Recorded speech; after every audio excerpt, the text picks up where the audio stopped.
enfin, le main event qui est donc pas un match. Le main event match c'était donc ce match tag qui ne méritait pas être un main event.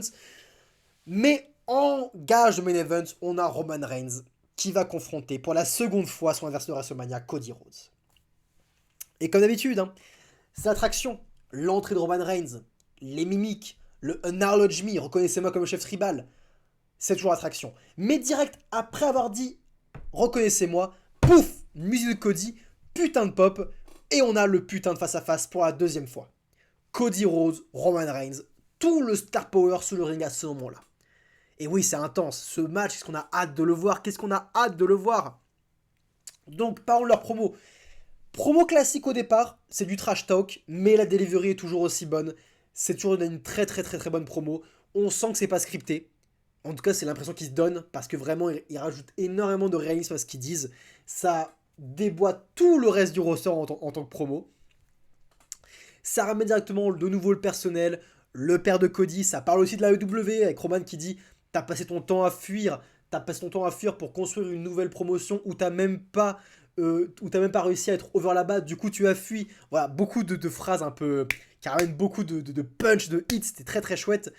Et Cody rétorque qu'il veut qu'on arrête de parler de son père, parce qu'à WrestleMania, la personne qui l'aura en face de lui, Roman Reigns, ce sera Cody Rhodes et personne d'autre. Et d'ailleurs, en parlant de famille, ils oublient une personne, ils oublient la mère de Cody, qui là sont là dirait mais pète-lui la gueule une fois pour toutes. Bref, beaucoup de phrases super bonnes, beaucoup de bons moments de promo. Mais ce que j'ai préféré, c'est ce que dit Cody pour terminer Roman Reigns. En lui faisant peur, il rentre dans sa tête. En lui disant mais qu'est-ce qui se passera le lendemain de WrestleMania quand tu n'auras plus tes titres? C'est ce qui va se passer. Jey Uso, il va te quitter. Son frère Jimmy va le suivre. Donc il n'y aura plus de Uso dans ta bloodline. Donc c'est aussi quoi ce qu'il va faire? Mais il va les suivre. Donc tu seras plus que toi avec un avocat. Et d'ailleurs, en parlant de ce aussi quoi, je te vois me regarder comme ça, mais tu me rappelles un peu, moi, mes débuts, et je te dis tout de suite, t'es pas prêt. Donc baisse les yeux, t'es pas prêt. Ça, c'était fantastique, ça c'était génial. Oh, c'est aussi quoi, la gueule qu'il a fait, c'était fantastique. Le t'es pas prêt, il a pris cher. Donc tu seras juste avec Paul Heyman, qui sera juste son avocat. Tu seras un Roman sans règne, et tu seras un chef sans tribu. Pouah, là, très très lourd comme promo. Et d'ailleurs, Roman ne sait pas quoi répondre. Et il lâche le micro et il se barre. Et c'était tellement bon. Cody Rhodes a fermé la gueule de Roman Reigns. C'était génial. Mais là, sauf que Solo, qui est encore énervé de ce qu'a dit Cody Rhodes, il fait face à Cody. Roman l'appelle, mais Solo ne lui répond pas. Cody, alors que Solo est en train de partir, lui relâche ce que je disais, t'es pas prêt. Et donc Solo s'énerve, une tentative de spike qui est contrée par Cody Rhodes, Roman s'énerve et ordonne à Solo de se calmer, de l'écouter. Et Cody, ce que j'aimais avec cette fin, c'est qu'on a vu à quel point Cody est dans la tête de Roman, mais aussi dans la tête de Solo Sikoa.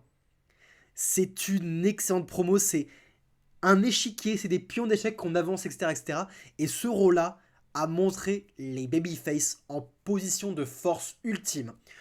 En toute logique, soit à SmackDown, soit la semaine prochaine, on aura les heels en domination qui vont répondre à ce côté que voilà, ils se font rentrer dans leur tête par Sami Zayn, Kevin Owens et Cody Rhodes.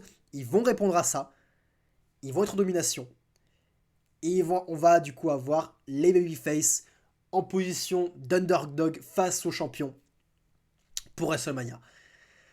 C'est génial, qu'est-ce que je voulais vous dire? C'est le meilleur programme de WWE depuis des mois, ce que fait de mieux la WWE, et là t'as son paroxysme. La deuxième véritable personne qu'on pense battre Roman Reigns, c'était le cas avec Drew McIntyre avec la cheveux de Castle, là Cody Rhodes, il est même plus vu pour battre Roman Reigns que... Enfin, il est même plus vu de gagner que de perdre son match. C'est la dernière personne légitime à représenter une menace pour Roman Reigns. Et on a hâte de voir ce match. WrestleMania a un putain de bonne carte. WrestleMania a une putain de bonne carte. Ça faisait longtemps que j'ai pas vu un WrestleMania aussi bien construit, aussi bien booké.